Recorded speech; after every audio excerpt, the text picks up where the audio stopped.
Hey, thanks for joining me. Hope you're doing well. The School of Theosophy teaches that a series of 7 root races or humanities will develop during the present round of the Earth's spiritual evolution. We are currently in the 5th.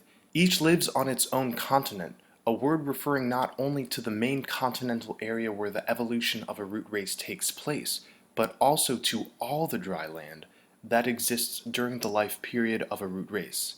Just as the root races overlap, so parts of the continents of one root race become incorporated into the continental system of the next. Creation unfolds as a series of epochs. For each epoch, there is a day and a night. During your life, you experience day and night. Similarly, from a higher point of view, your entire life is one day. Death is the entrance into night. After night passes, a new day arrives, a new existence, and the same is true of these worlds. Related to this humanity, there have been many days and nights. We are now in the middle of a great cosmic day. In Sanskrit, what's called a Mahamanvantara. We are in the 4th day, or epoch, and there are 7 cycles or rounds within each day. In the Akashic records, there have only been 4 epochs. This current epoch has had to do with moving away from etheric existence to physical existence.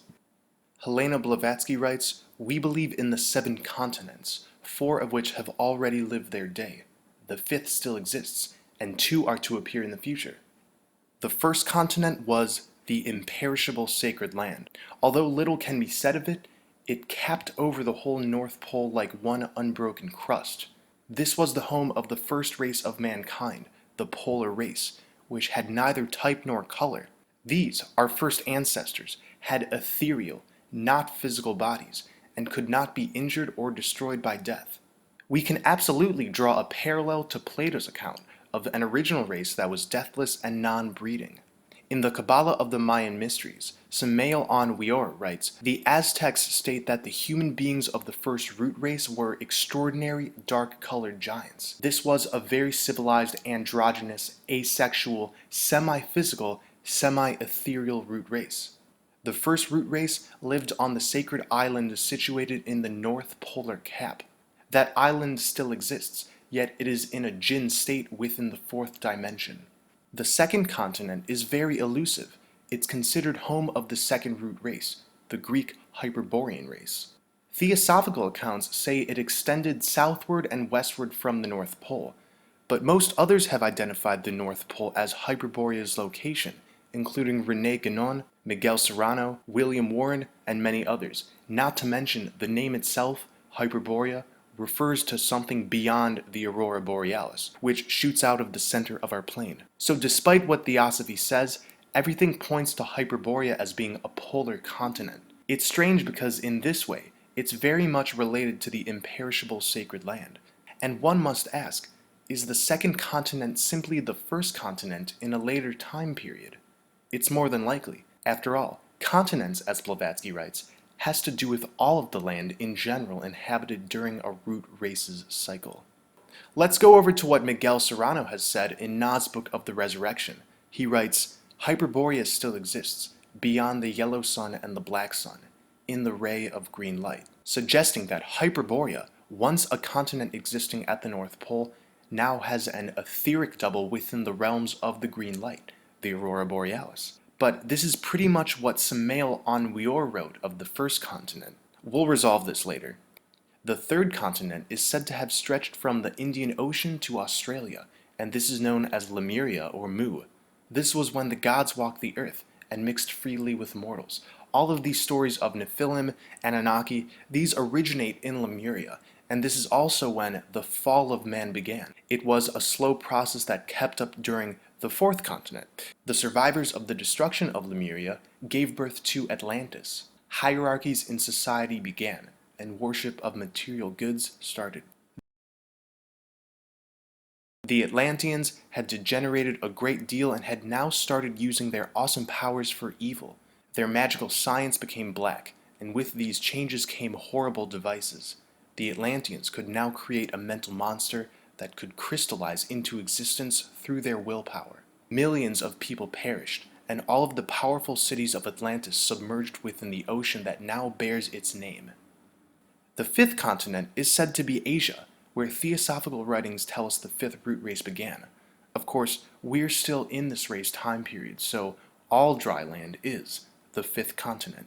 It's said that this Aryan root race, instead of evolving, has devolved, and its corruption is now worse than that of the Atlanteans in their epoch. And there are two more continents and races that have yet to exist within this great cosmic day. The account preserved in the book of Genesis can be interpreted to agree with Blavatsky's first four races. Genesis actually points to four different creation stories within one creation story. The first, the creation by the Elohim of a male and female spiritual Adam. The second creation story tells of a more materialized being made of the dust of the earth and placed in Eden, which in Theosophy is recognized as the polar homeland. The third creation story tells of the separation into sexes.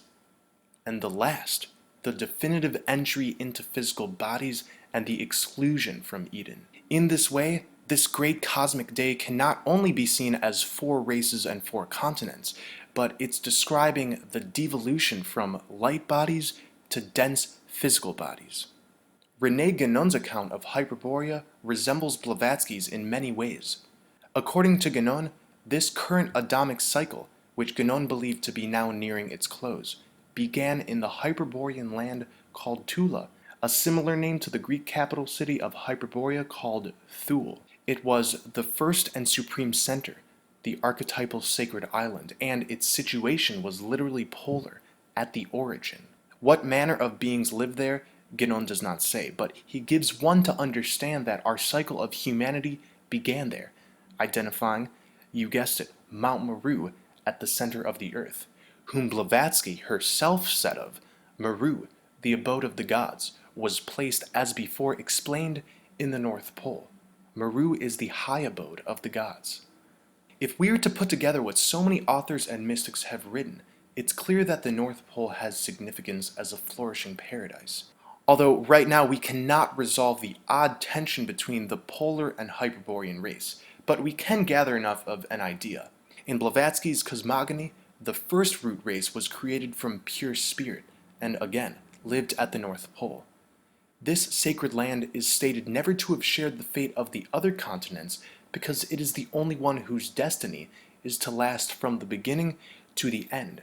While every race has and will be destroyed, this first race remains existing and flourishing today, housing the original divine consciousness. Accordingly, it is the cradle of the first man, and the dwelling of the last divine mortal.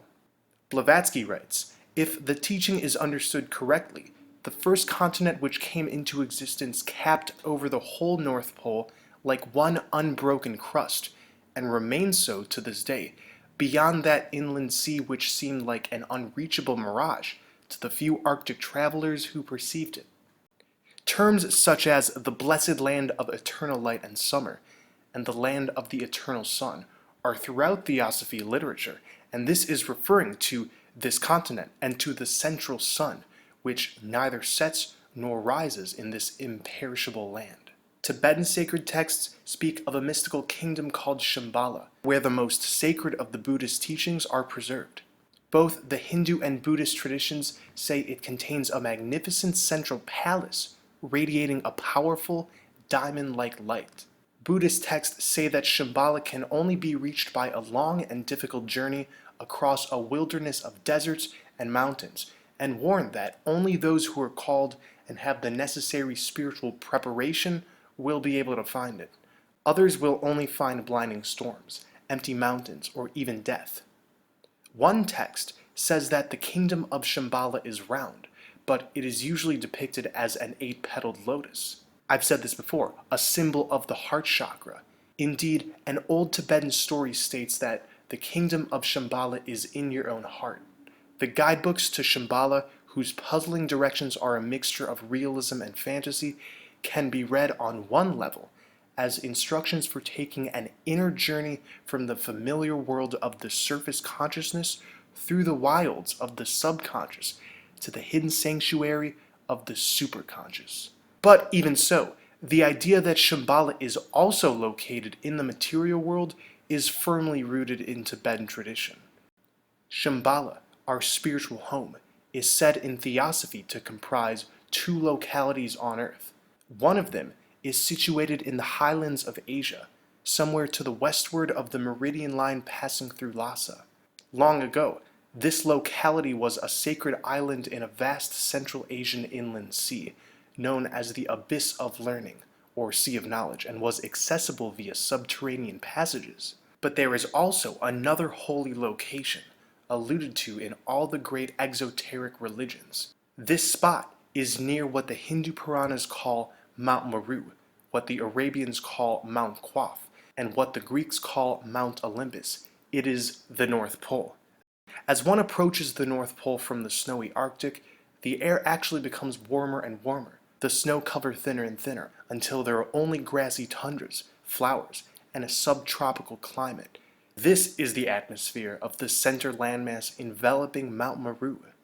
We originally emerged from this subterranean place many incarnations ago, and this idea isn't new. Many Native American peoples believe that their ancestors originated in a joyous subterranean realm. Specifically, the Cherokee Indians speak of a subterranean world much like our own, with mountains, trees, rivers, and people. The Aztecs hold that their ancestors came from a land called Aztlan, and that after escaping its destruction, they ended up in a cavern called Chico-Maztac, or the Seven Cavern Cities of Gold, where they lived before emerging to the surface world. Much like the different continents of Theosophy, the Hopis believed that there have been a succession of 4 worlds. Some chosen people were saved from the disasters that destroyed the first 2 worlds by taking refuge underground, and some survived the destruction of the 3rd world by being sealed inside hollow reeds. The Pima Indians speak of the emergence into our world being effected through a spiral hole that was bored up to the Earth's surface. And legends of origins in subterranean lands are also found in Africa and Australia. The Aboriginals believe their ancestors came up out of the ground, traveled about the country and created new tribes, then ultimately journeyed away beyond the confines of their territory or went down into the ground again. According to the native traditions of the Caroline Islands, Papua New Guinea, and Malaysia, a subterranean race of giants went underground in ancient times. These giants, once inhabitants of the lost continent of Chamat, will one day emerge and remake the world. Tribes in Bengal and Burma hold these similar beliefs as well. The Zoroastrian Avesta refers to the mediator angel Srosha dwelling on the cosmic mountain Hare, the Persian equivalent of Mount Meru at the Bridge of Decision, leading to paradise. Similarly, the Hindu myths remind us that at the summit of Meru encircles Brahma's golden city. The Mandean Gnostics believed in an ideal version of Earth called Mshunia Kushta, an Earth of light, peopled by a divine race of superhumans, and this was situated in the far north, separated from our world by a high mountain. Mshunia Kushta was said to exist between heaven and earth, just like Mount Meru. In Mandean Gnosis, every being in the physical universe has its counterpart in the heavenly earth of Mshunia Kushta, inhabited by the descendants of a mystical Adam and Eve. When one enters Mshunia Kushta, one abandons his body and takes on the subtle body of his etheric alter ego. This is an internal process as much as it is external. Shambala is in the heart, but it's also at the end of our compasses. What does this process look like 100%? I really can't say until we get there. But what's clear is there's definitely a Stargate, a cosmic elevator at the North Pole, leading into an advanced civilization, and perhaps other realms. When we go through it, we have the ability to gain superhuman abilities dictated by the shedding of these dense physical body suits. This is the true second coming, the apocalypse, the return to Zion, the exodus, and the resurrection of the tree of life. In 2019, we are expecting to go back to the imperishable sacred land. We have gathered under blood over intent as our metaphysical ticket to get to the center. And if you feel compelled, replicate the videos you see and publish them beside ours. Once again, Thank you for watching. I love you all.